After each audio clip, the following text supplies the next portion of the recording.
الصراط المستقيم صراط الذين أنعمت عليهم غير المغضوب عليهم ولا الضالين. أعوذ بالله من الشيطان الرجيم. بسم الله الرحمن الرحيم. الحمد لله رب العالمين والصلاة والسلام على أشرف الأنبياء والمرسلين وعلى آله وصحبه أجمعين. أما بعد، السلام عليكم ورحمة الله وبركاته.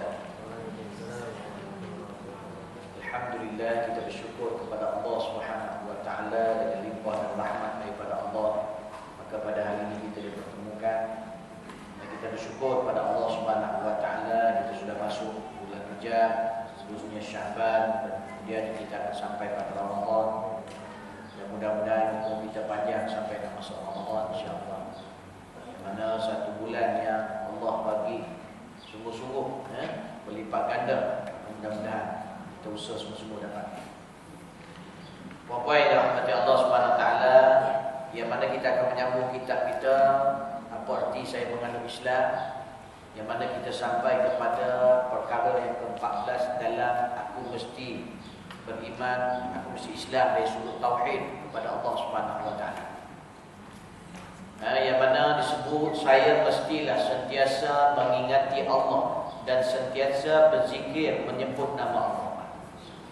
Pertama, Imam Fatiyakan dia kata saya mestilah sentiasa mengingati Allah dan sentiasa berzikir menyebut nama Allah.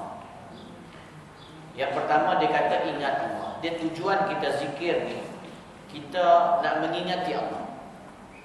Kalau kita zikir tapi kita tak ingat Allah, benda-benda tu hanya dekat lidah, para ulama kata orang yang baca Quran ataupun apa yang berkaitan dengan Allah tak lepas hukum dia munafik.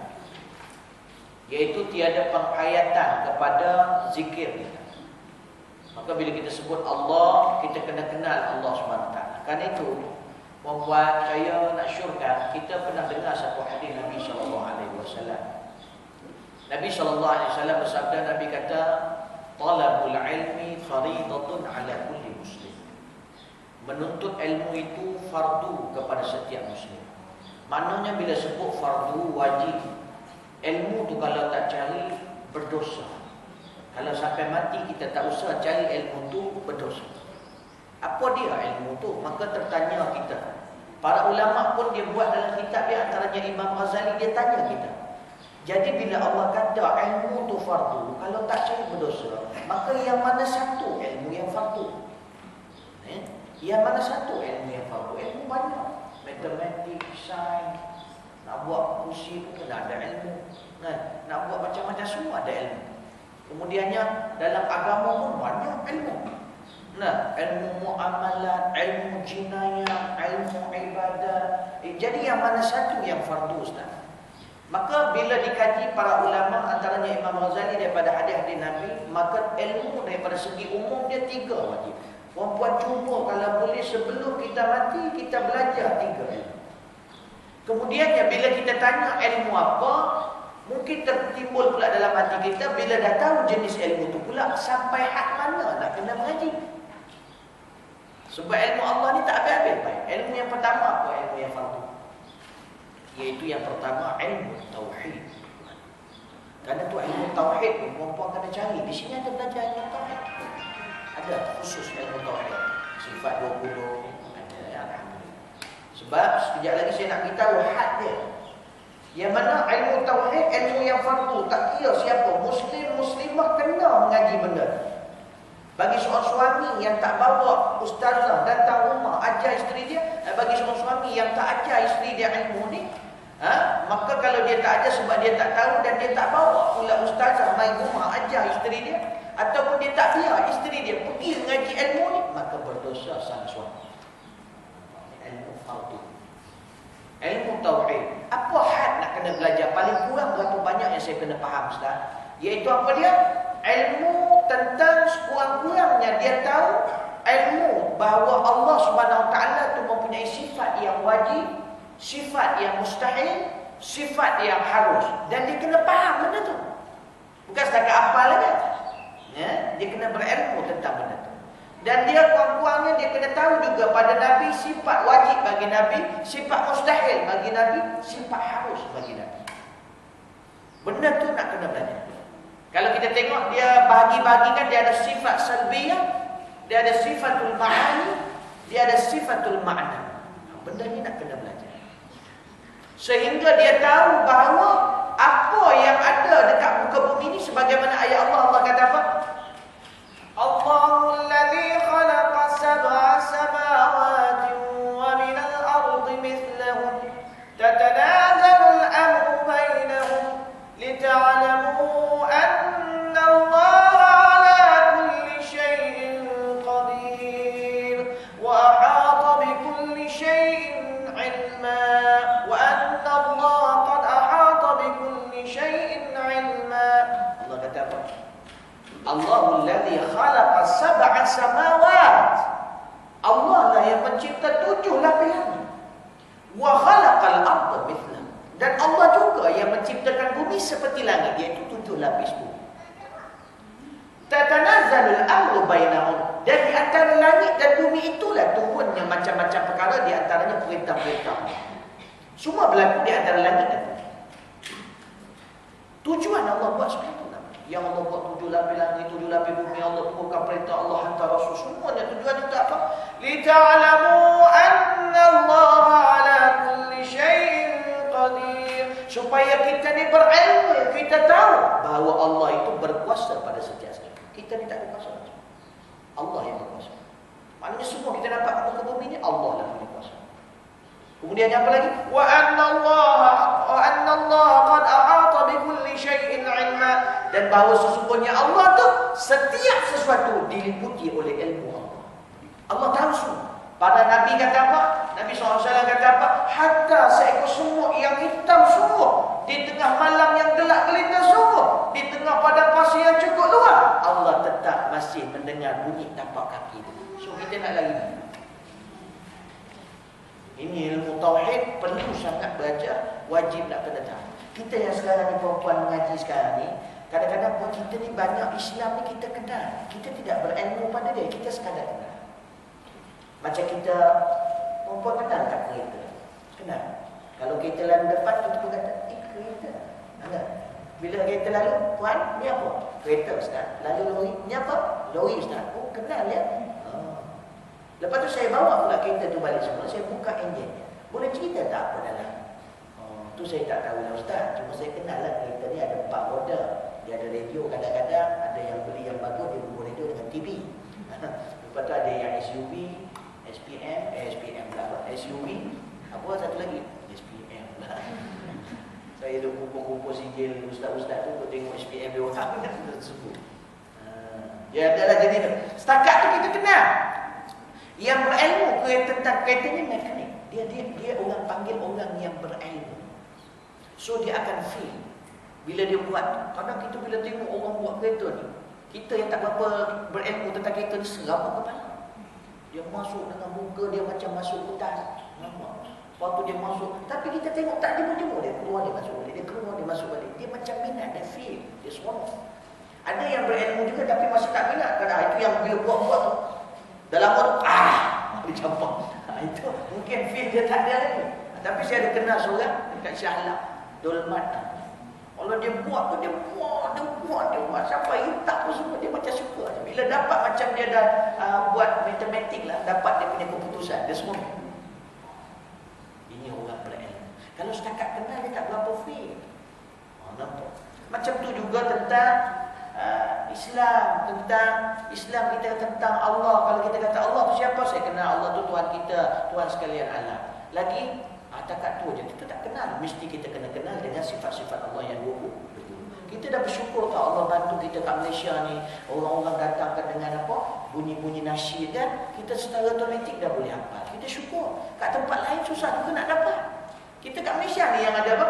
Allahu juqidam baqa mukhalafatuhu lil hawadithi qiyamuhu bi nafsi wahdaniyah kudra irada ilmun hayat apa ni? Saya pun tak apa sangat itu. Yang saya apa ni? Wallahu mawjudun qadimun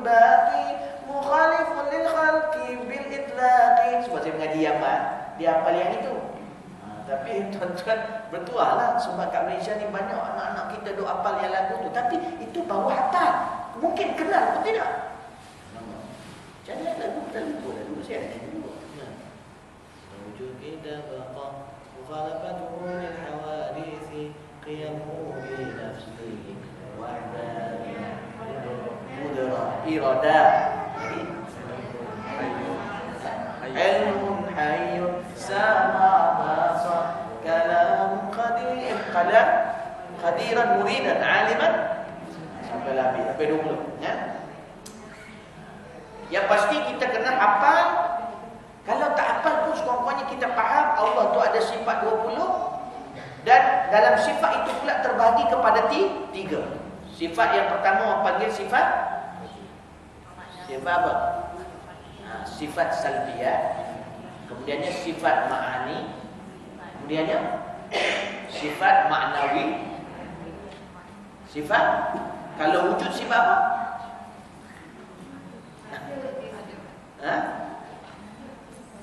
Yang mula-mula sekali sifat apa? Sifat salbiyah. Lepas tu ma'ani, ma'nawi. Yang kaunuhu tu lah, kaunuhu qadiran, kaunuhu muridan. Itu.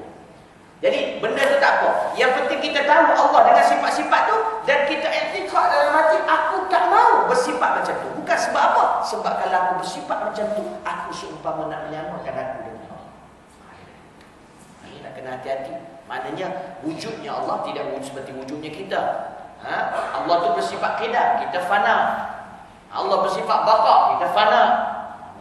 Benda-benda tu nak kena faham, dan itu kena belajar dengan guru. Bila orang ada ilmu tauhid, maka ketika tu memudahkan dia dalam nak mengingati Allah. Tu ilmu yang pertama. Kalau tak susah nak berzikir, ni kan dia kata tadi mestilah sentiasa mengingati Allah. Nak mengingati Allah, macam mana ilmu tauhid nak kerti? Yang keduanya ilmu yang wajib, ilmu syirk. Ilmu asyir, ilmu rahsia. Dia dalam kitab dia kata apa? Ilmu syirk a'ni ilmu masail qulub. Dia kata dalam kitab dia kata gitu. Macam mana? Ilmu syirk, ilmu rahsia, maknanya ilmu dalaman. Maksudnya ilmu hati. Maka mudahnya kita, ulama kita letak ilmu tasawuf. Ilmu tasawuf, ilmu yang fardu, wajib kita belajar. Ya Ustaz.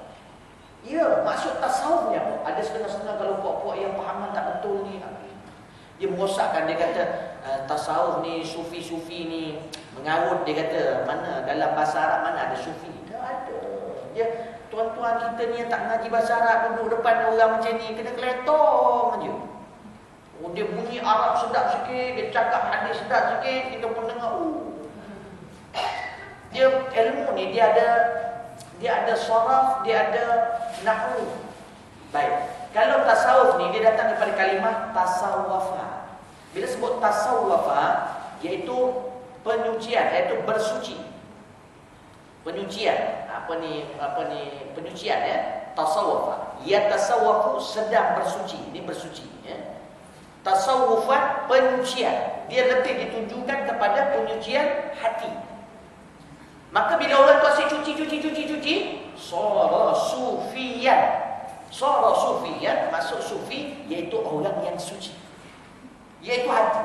Puan-puan, kalau kita ni belajar benda-benda tentang sembahyang, tapi kita dalam hati kita tidak tahu ilmu macam mana nak bagi kita punya sembahyang tu diterima Allah, tentang tawakalnya, tentang khusyuknya. Sedangkan Nabi kata dalam sembahyang, dalam hadis Nabi kata Allah tidak menerima sembahyang kamu kecuali dengan kadar yang kamu khusyuk di dalam.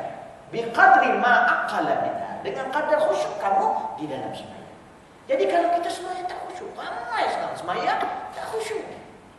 Jadi macam mana Allah nak terima sembahyang kita? Jadi wajib ke tidak, fardu ke tidak belajar benda tu? Wajib. Zakat, kita bayar dalam keadaan wajib, kita pun bayar. Tapi dalam keadaan hati bengang dan tension. Mungkin secara zahir lepas, tapi di sisi Allah tak sampai. Oh, ini bahaya. Sedekah, niat riya. Tujuan belajar ilmu hati ni apa yang kita perlu belajar? Okey, wajib belajar ilmu hati, iaitu ilmu tasawuf, penyucian.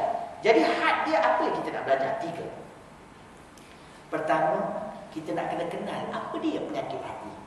Sebab kalau tak tahu penyakit ni, jadi dia pun tak tahu. Bila kena ke hati dia, ini penyakit ke apa ni? Dia pun tak tahu tu penyakit dia tidak. Dia kena kenal dulu penyakit-penyakit hati.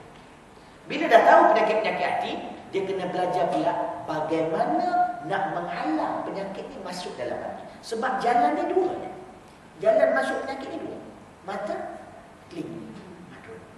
So macam mana nak sumbat pakai macam kita surin tu kan, dengan Ramli tu, dengan menghafal dialog dia letak telinga dia. Dia ada cara. So kena belajar macam mana nak halang benda tu masuk.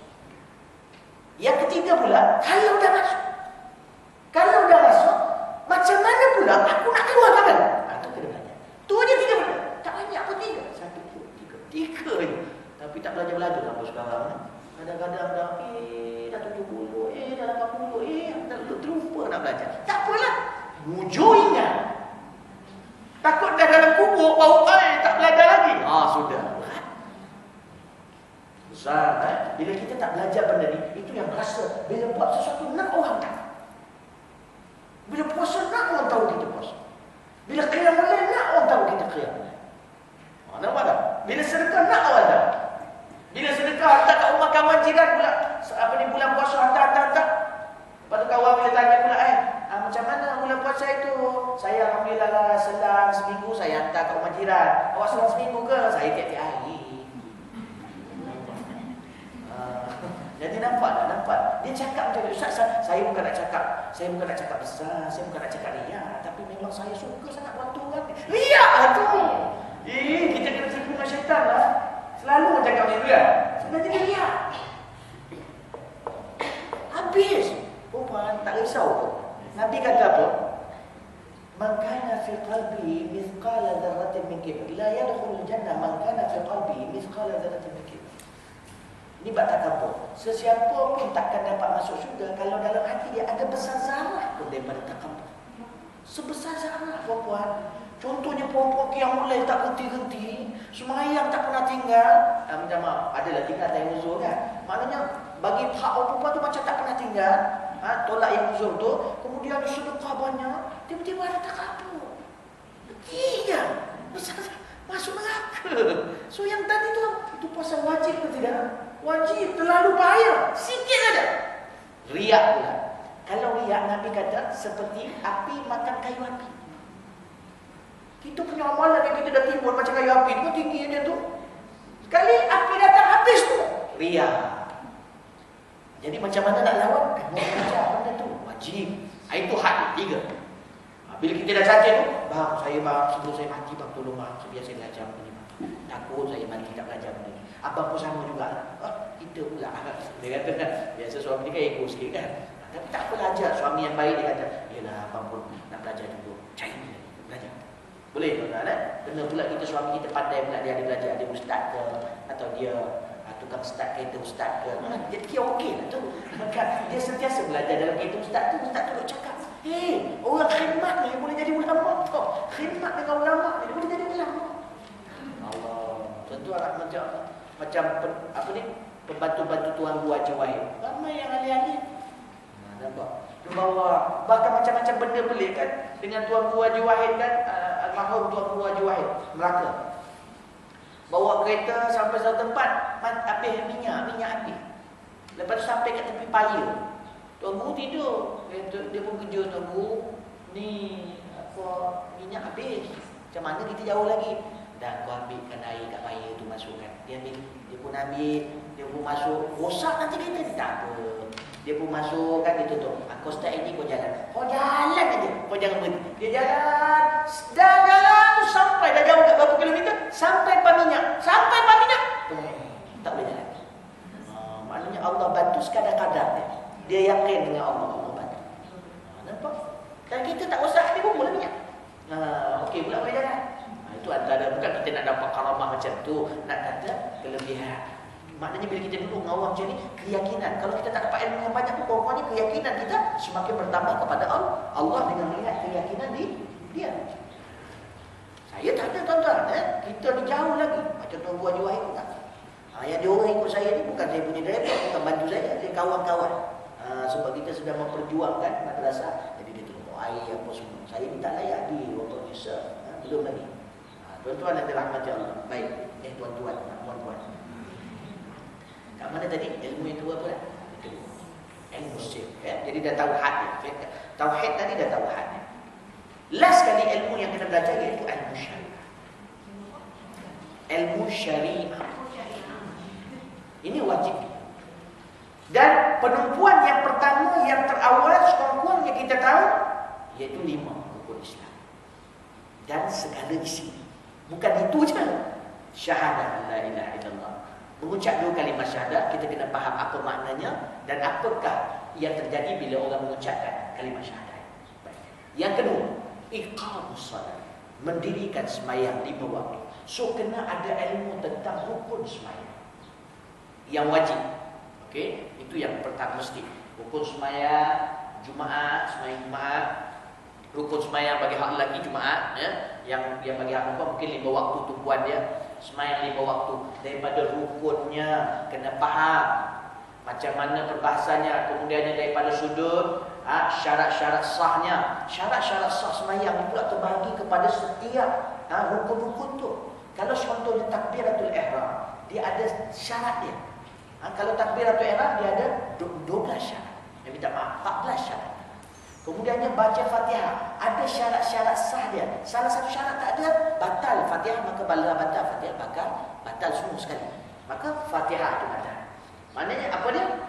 Ada 12 syarat untuk Fatihah. Di antaranya bila kita baca Fatihah, jangan berhenti dengan niat berhenti. Contohnya kita Bismillahirrahmanirrahim. Alhamdulillahi Rabbil Alamin. Itu saja berhenti. Saja berhenti. Ar-Rahman batal. Nampak? Tidak boleh berhenti di antara bacaan Fatihah itu dengan tanpa ada sebab. Saja berhenti. Jadi terputus akan Fatihah itu. Ini dalam mazhab kita, mazhab Syafi'i. Tapi kalau berhenti sebab nak bernafas, tak apa. Jangan kalau was-was pula jadi macam Alhamdulillahi Rabbil Alamin Ar-Rahmanir Rahim Maliki Yawmiddin Iyyaka na'budu wa iyyaka meninggal. Dalam kat tarik nafas tinggi macam awal. Boleh contohnya Alhamdulillahi Rabbil Alamin Ar-Rahmanir Rahim Maliki Yawmiddin. Kadar dia macam mana? Iaitu bila kita berhenti, orang kat belakang tu tak tersentuh dalam fikiran dia kalau dia dengar. Contohnya kalau kita baca ni Alhamdulillahi Rabbil Alamin.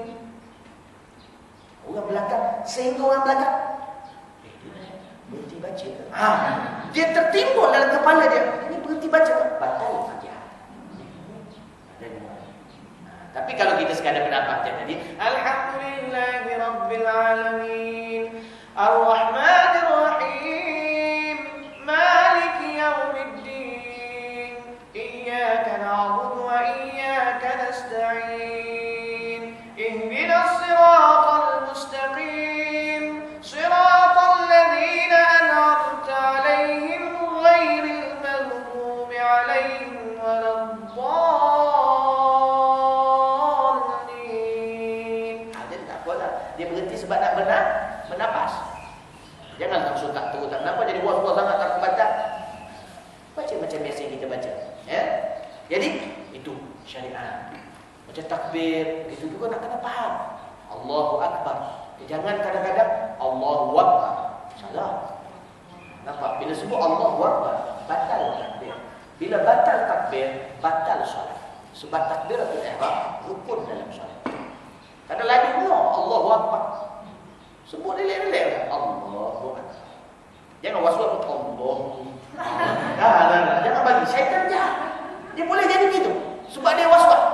Allah. Dia nak bagi bunyi tak payah, biasa sudah. Allahu Akbar. Okey. Jangan tertipu dengan dia.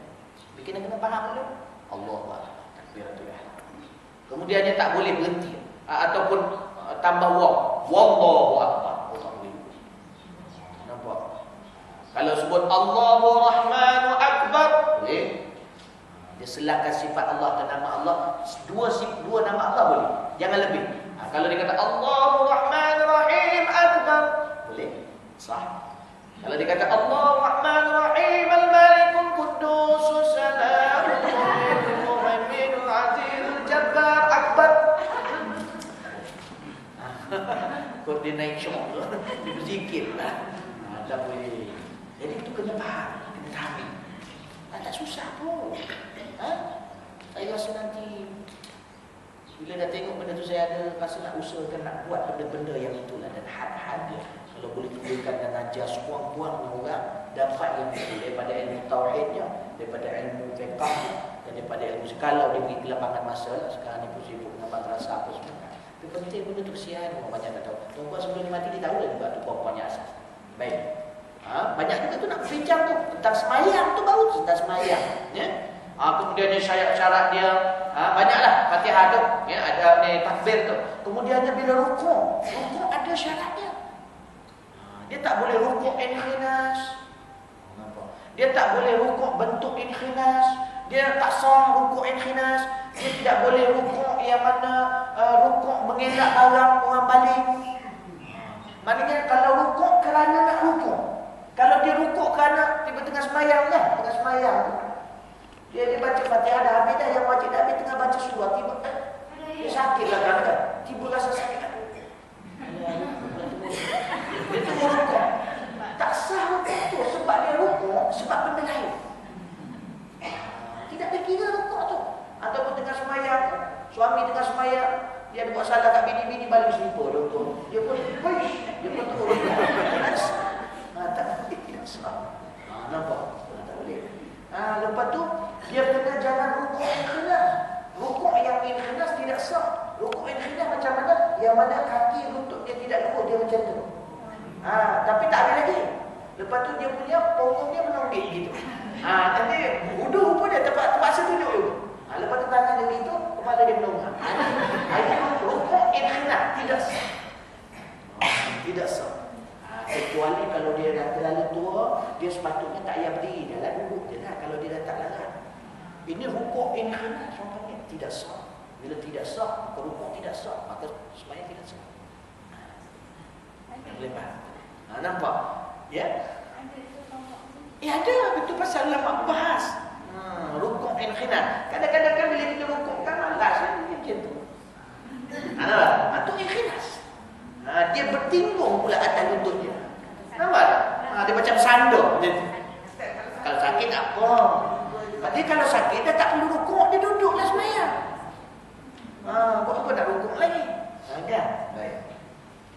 Jadi itu. Kalau sujud pula ada syarat dia. Dahi mesti maksyufah salah satu. Dahi kena maksyufah. Bila dia sujud atas sejadah dia mestilah maksyuf. Maksyuf mana terbuka. Kadang orang perempuan bila dia pakai tudung dia tu terlampau ke depan sangat, bila dia sujud atas tudung dia. Dahi dia tak kena tepas jadah, tidak sah. Kadang tak terasa. Lepas tu dia sujud, kadang dia sujud atas tudung dia. Tidak sah. Orang telefon dia tanya soalan. Hello? Malah saya tengah mengajar benda muslimat ni malah macam Cina. Okey. Ya, nanti saya call balik kan. Abang saya minta dia belikan buku. Saya buat pengajian dekat surau madrasah sekarang ni dekat Bukit Tinggi setiap Sabtu lepas asar, Ahad lepas asar. Kitab Minhajul Abidin. Saya tempah 50 daripada dia nak letak kat situ. Maknanya siapa datang, maknanya kalau dia nak beli terus saja ambil di situ. Sebab apa? Kat sini stok susah nak jumpa. Yang 3 jilid tu susah nak jumpa sekarang dekat sini. Yang ada yang jenis biasa punya tu, yang warna pink. Yang tu payah, dia bukan terjemahan, dia terjemahan tapi dicampur dengan ayat ni. Jadi tak tahu mana satu terjemahan. Baik. Kita kat mana tadi? Apa saya cerita tadi? Sujud tadi. Banyak tu. Dengan sujud dia kena dahi kena terbuka. Kadang orang tak berapa perasan. Lepas tu pula kalau contohnya ustaz separuh je yang tertutup. Yang ni kena. Sah tak ustaz? Sah. Sebab dia nak sejuzuk daripada dahi. Contohnya hidung dia panjang. Ustaz, cara saya nak sujud ustaz? Boleh saya buat lubang ke? Masukkan hidung saya? Tak, sengit kan kepala? Sujud. Dia kena sebahagian daripada dahi ni, okey. Tak salah contoh hidung dia bisul kan, ataupun hidung dia jerawat yang besar kan. Sakit. Sengit aja lah. Bila kita belajar tenang kita, betul? Itu sujud. Lepas tu pula, yang lain pula makruh saja tertutup. Contohnya tangan pakai sarung tangan, tapi sah. Dahi tidak terbuka. Kemudian kita sujud, dan kalau mazhab Syafi'i kita sujud di atas 7 anggota, iaitu kalau jari perut jari. Bukan belakang jari. Banyak orang belakang jari. Mana masalah juga. Nampak?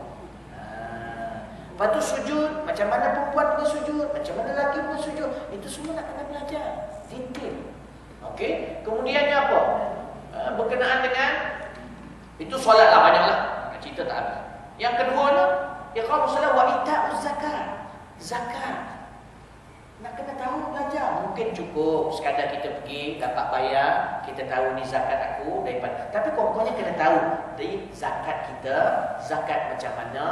Pokoknya kena ada tahu ini zakat pendapatan ke atau zakat ternakan ke. Lepas tu pokoknya kita kena tahu bagaimanakah pembahagian daripada zakat aku, supaya bila kita keluar dengan ilmu. Sebab kebanyakan daripada ibadat-ibadat dalam Islam, kalau kita lakukan tanpa ilmu, iaitu mengikut saja, maka tidak sah. Contohnya orang semayang jamaah, dia pergi RNR, dia pun semayang. Orang tu pun 2 rakaat, dia pun 2 rakaat. Bila habis salam kita kata awak semayang apa? Sembahyang Zuhur. Asal 2 rakaat?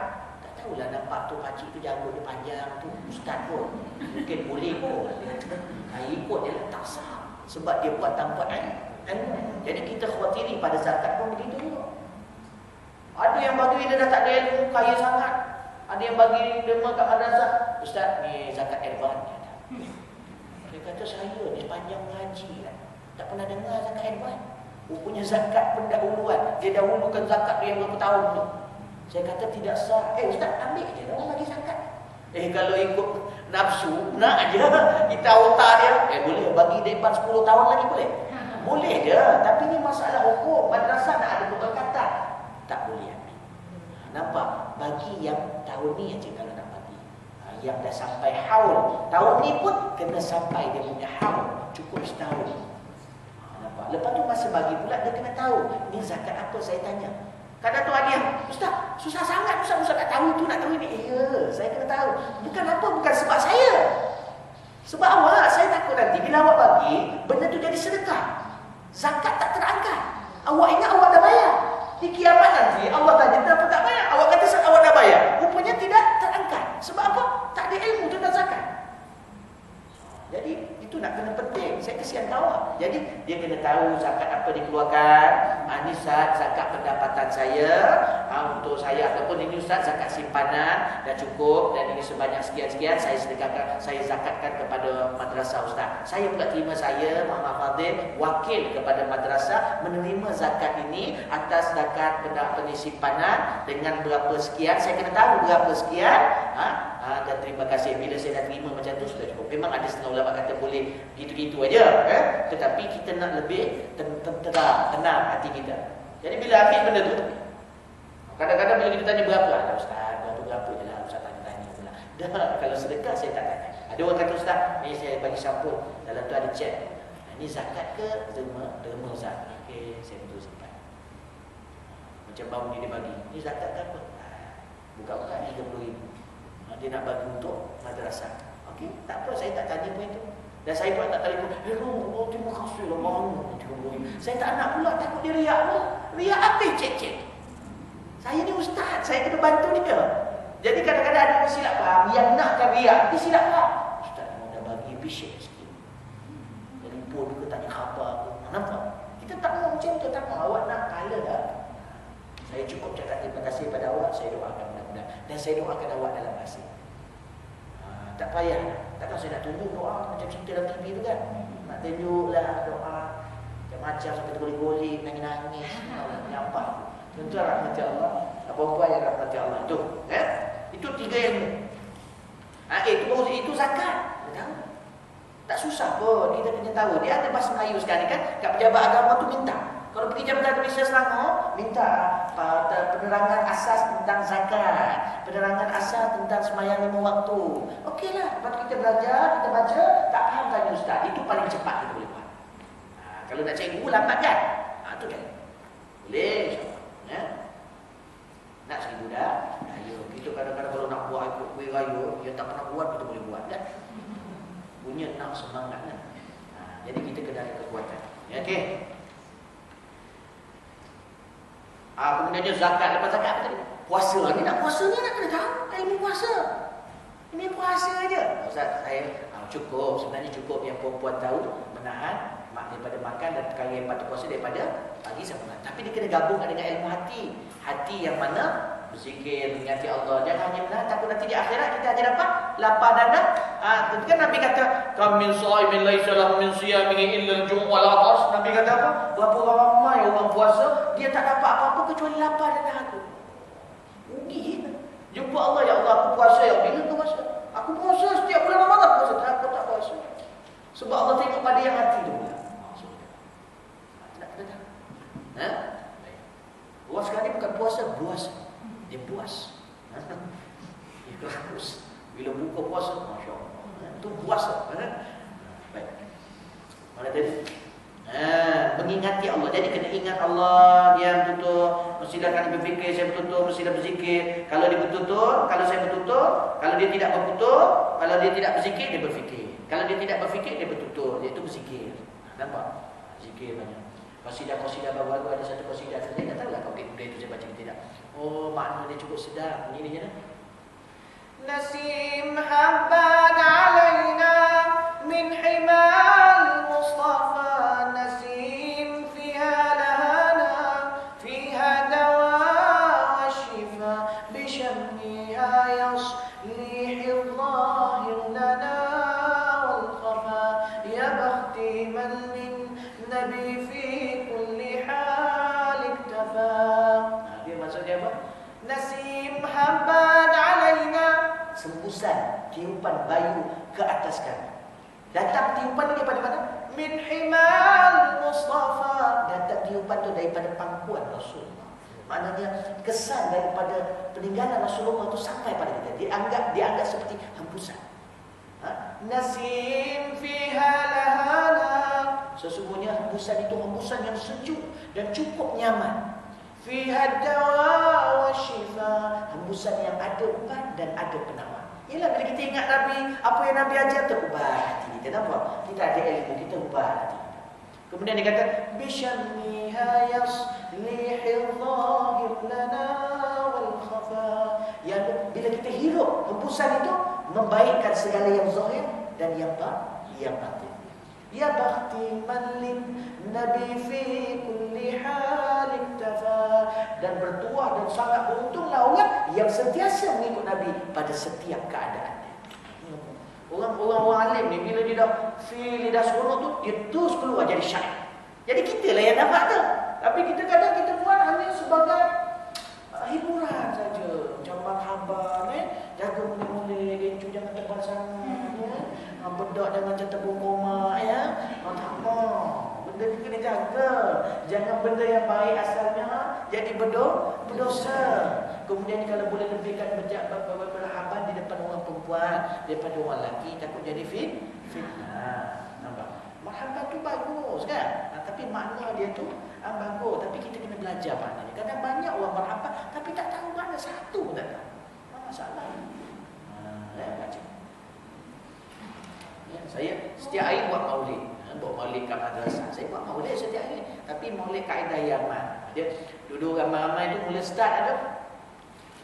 Dia inna fatahna lak a'udzu billahi minasy syaithanir rajim. Bismillahirrahmanirrahim. Inna fatahna lak fathan mubina liyaghfir laka Allahu ma taqaddama mimma taqaddama min dhanbika wa ma ta'akhkhar wa yutimma ni'matahu 'alayka wa yahdiyaka siratan mustaqima wa yansuraka Allahu nasran 'aziza.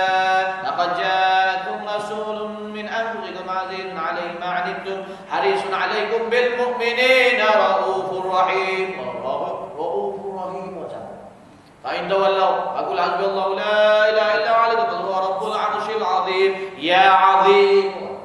Kata seorang pakai mic, ya Rabbi salli ala Muhammad, ya Rabbi salli alaihi wa sallim. Orang pun ikut, ya Rabbi salli ala Muhammad, ya Rabbi salli alaihi wa sallim. Lepas tu bila masuk aja qasidah dia, bila masuk je nak baca dah dia punya tu kan. Allahumma salli wa sallim wa barik alaihi wa ala alihi. Maulaya salli wa sallim wa barik alaihi. Macam mana? Mula dia apa? Jadi baca satu-satu. Nanti kita nak buat. Nanti saya ingat nak buat lah. Tapi kalau saya kat madrasah buat selalu. Jadi kalau boleh datang madrasah. Kita kat madrasah yang Sabtu petang dengan Ahad petang tu, kita selepas pengajian ada qasidah. Anak-anak murid saya baca sedap qasidah. Mudah-mudahan jadi penyembuh. Baik. Kemudian apa?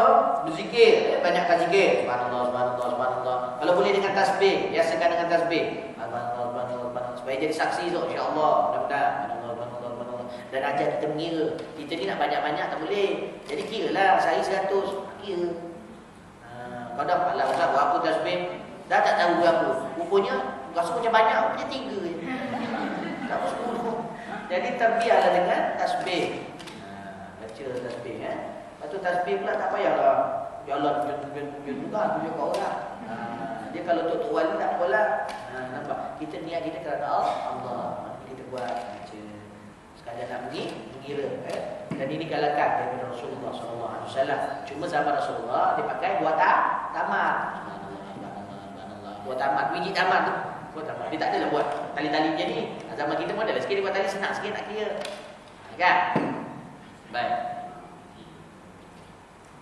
Banyakkan zikir. Zikir juga merupakan satu senjata yang paling tajam dalam menghadapi serangan-serangan zaman pancaroba hidup dan liku-liku. Inilah yang paling diperlukan oleh manusia. Betul. Dia sebagai senjata. Alladzina amanu, Allah sebut dalam Quran apa dia ayat dia? Alladzina amanu wa tatma'innu qulubuhum bi dzikrillah. Ala bi dzikrillah tatma'innul qulub. Alladzina amanu wa tatma'innul qulub wa tatma'innu qulubuhum bi dzikrillah. Sesungguhnya orang-orang yang beriman dan tenang hatinya itu dengan apa dia tenang? Dengan mengingati Allah. Sesungguhnya dengan mengingati Allah itu Allah datangkan lagi, Allah kuatkan lagi. Sesungguhnya dengan mengingati Allah itu menenangkan hati. Dia masalah yang paling besar, senjata yang paling besar yang merosakkan kita, musuh yang paling besar bila hati tidak tenang. Di hati tak tenang ni, musuh boleh buat kita macam-macam. Bila dah hati tak tenang, dia boleh buat ambil kesempatan pada kita. Bila hati tak tenang, kita boleh jadi seorang bapa yang tidak baik. Bila hati tidak tenang, kita boleh jadi seorang ibu yang tidak baik. Bila hati tidak tenang, isteri boleh jadi isteri yang durhaka. Bila hati yang tidak tenang, jadi suami yang tidak bertanggungjawab. Nampak tak? Semua kepala dia hati. Kerana tu hati ni nak kena bersih selalu. So macam mana? Zikrullah. Ingat. Sebut Allah. Sentiasa mulut kita Allah. Ya? Boleh insya-Allah. Firman Allah lagi dia kata apa ni? Kalau kita tak buat benda tu, maknanya banyak masa kita kosong. Ni jadi. Dalam surah Az-Zukhruf Allah kata apa? Wa man ya'shu 'an dzikrir rahmani nuqayyid lahu syaitanan fa huwa lahu qarin. Dan barang siapa yang berpaling dari mengingati Allah, dia tak mau ingat Allah, tak mau zikir yang Maha Pemurah, kami akan adakan baginya. Apa Allah kata? Kau tak ingat aku bagikan kau. Tapi aku tak bagi benda baik. Aku bagikan apa? Allah kata apa? Kami adakan bagi dia syaitan yang menyesatkan dia, maka syaitan itulah yang menjadi teman yang selalu menyertai. Dan syaitan ini dia qarin. Qarin ini sebagai peneman.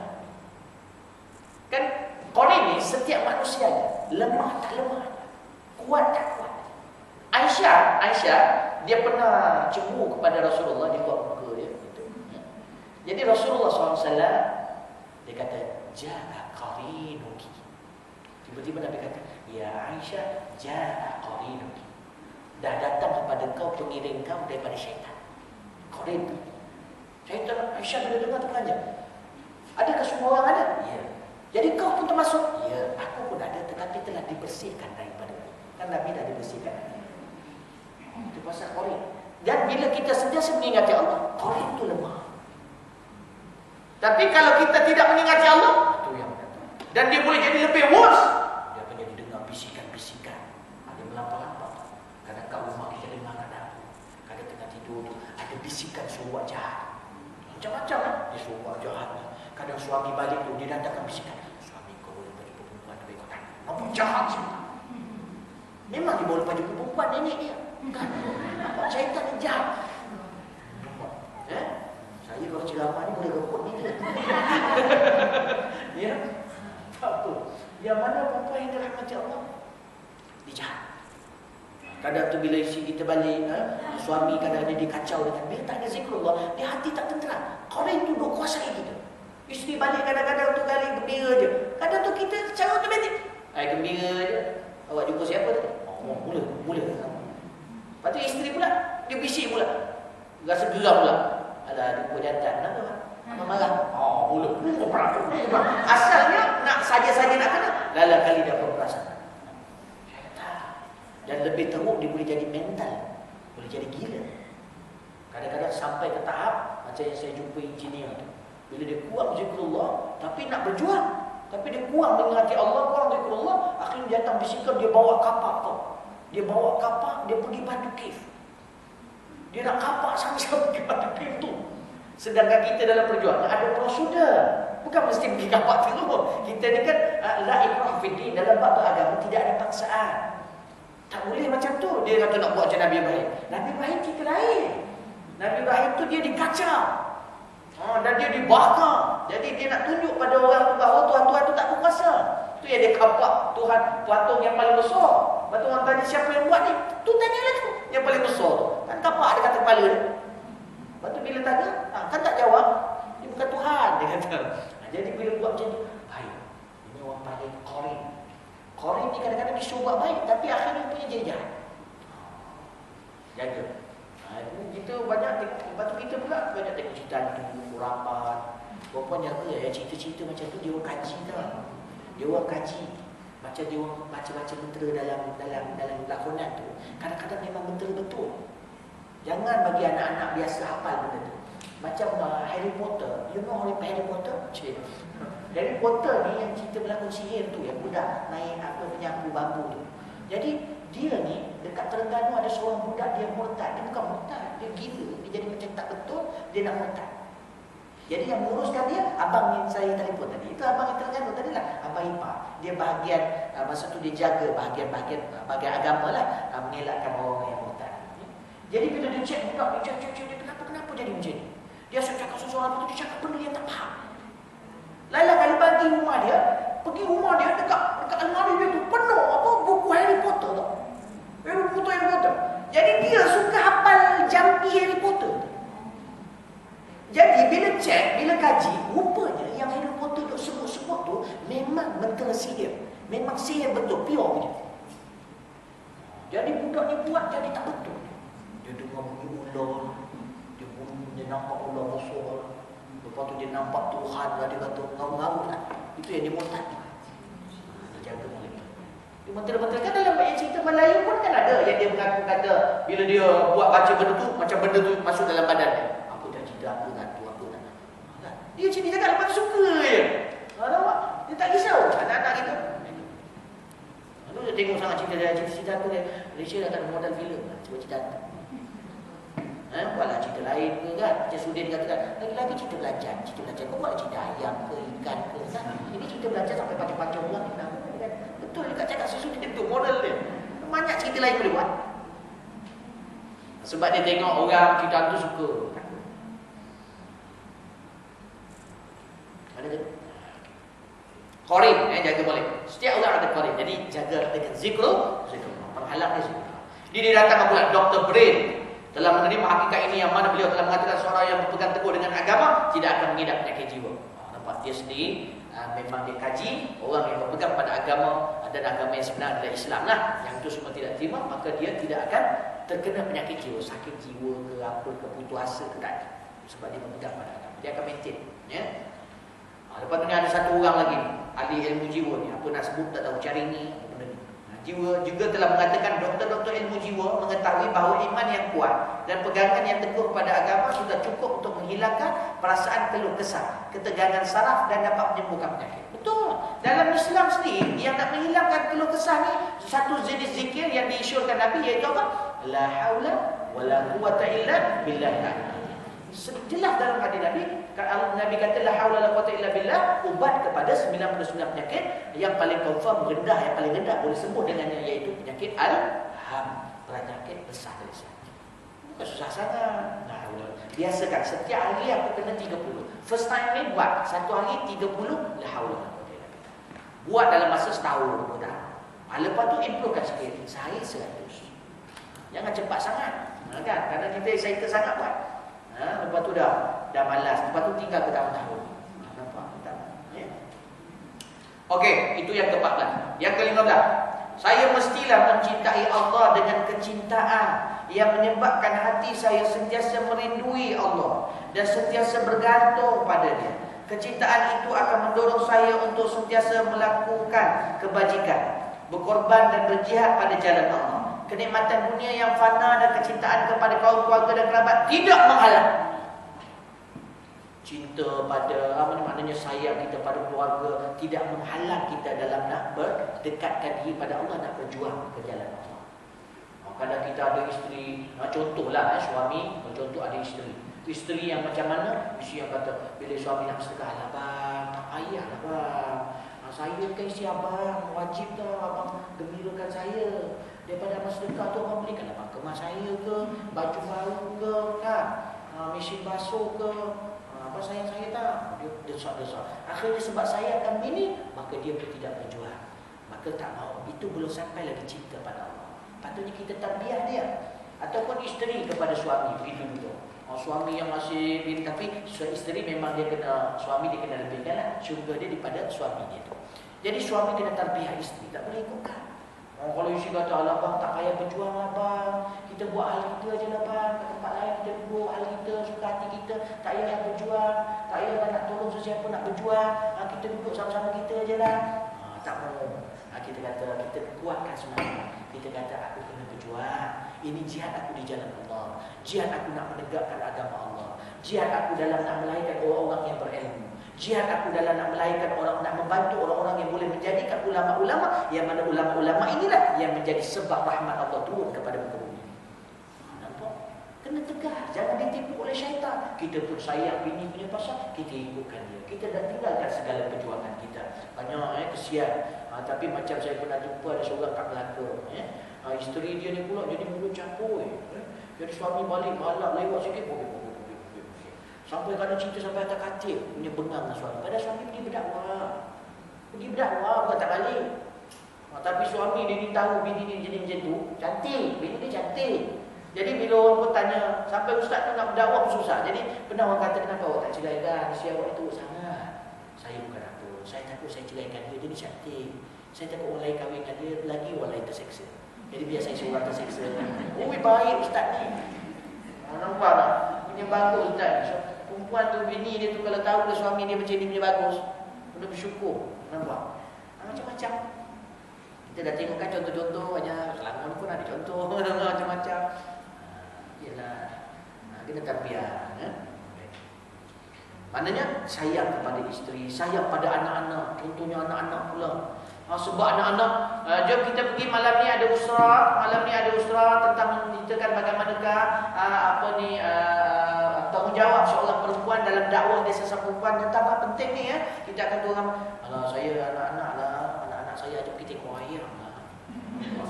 Tapi anak-anak saya nak pakai FC, ataupun anak-anak saya ni dia nak duduk-duduk ramai-ramai nak tengok wayang Astro First. Tak jadi. Kita sanggup tinggal perjuangan kerana anak-anak.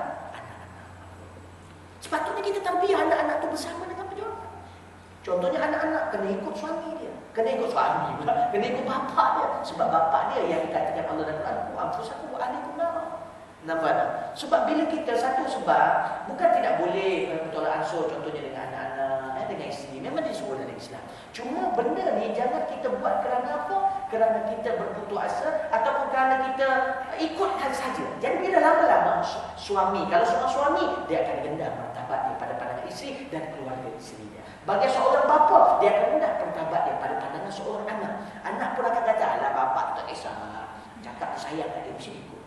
Nampak? Akhirnya anak pandang bapa, dia bukan sayang, dia pandang rendah sebenarnya. Kita duk ingat anak kita sayang. Nampak? Itu pasal bila anak dah besar, dia kurang ajar dengan bapa. Kita pun kata apa-apa bapa tak bagi kat kau. Macam-macam bapa bagi. Tapi dia kurang ajar. Sebab dia sebenarnya tak sayang, dia sebenarnya pandang rendah pada bapa dia.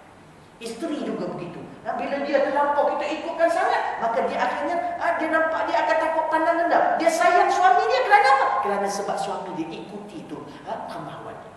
Jadi bila timbul satu masa tiba-tiba tak nak ikut kemahuan, dia pun melentik. Abang dah tak saya, ceraikan saya. Sempatnya nak minta cerai. Ini baik. Jadi kita jangan silap dalam perjalanan kita mentarbiah keluarga dan sebagainya. Boleh betul ansur, tapi ada ketika ni mestilah suami kena ada belas ihsan pada isteri. Kalau dia tidak saleh pada isteri, enggak. Begitu juga pada anak-anak, bukan untuk terajang-terajang apa sebagainya, tapi ada ketika kita kena tekan, kita kena tekan. Jangan kita susahlah. Banyaklah perbahasan ya. Perempuan pun maksudnya semua isi-isi solehah insya-Allah ya. Tak. Ada tak? Cinta pada Allah. Jadi jangan cinta pada makhluk melebihkan cinta pada Allah. Dia orang kadang-kadang bila dah duduk dalam cahaya, dia tak nampak cahaya.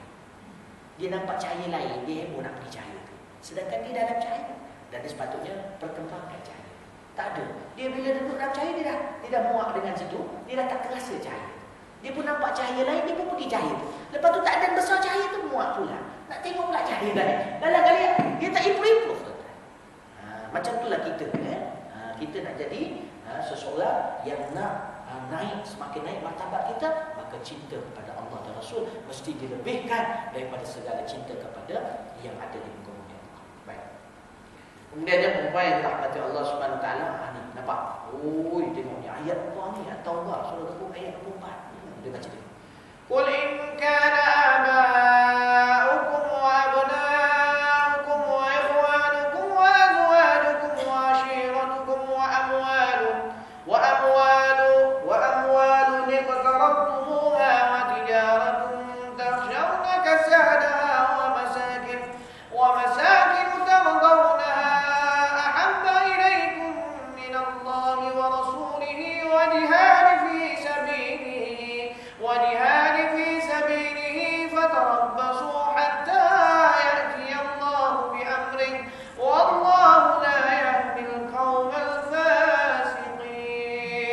Katakanlah, jika bapa-bapa, anak-anak, saudara-saudara, isteri-isteri, kaum keluarga, harta kekayaan yang kamu usahakan, perniagaan yang kamu khawatiri kerugiannya, dan rumah-rumah, tempat tinggal yang kamu sukai adalah lebih kamu cintai daripada Allah dan Rasulnya dan dari berjihad di jalannya, maka tunggulah sampai Allah mendatangkan keputusannya. Allah tidak memberi pimpinan kepada orang-orang yang fasik. At-Taubah ayat 2. Nampak? Jadi kita yang sama, sebab nak rumah cantik, kita tinggalkan perjuangan, kita tinggalkan kata-kata benar. Contohnya ada orang datang, awak betul tak pada zaman Rasulullah, zaman tabi'in, orang kena paksa, cakap Quran makhluk ke tidak? Dia pergi rumah-rumah. Masa tu dapat pemimpin yang fasik, pemimpin yang jahat.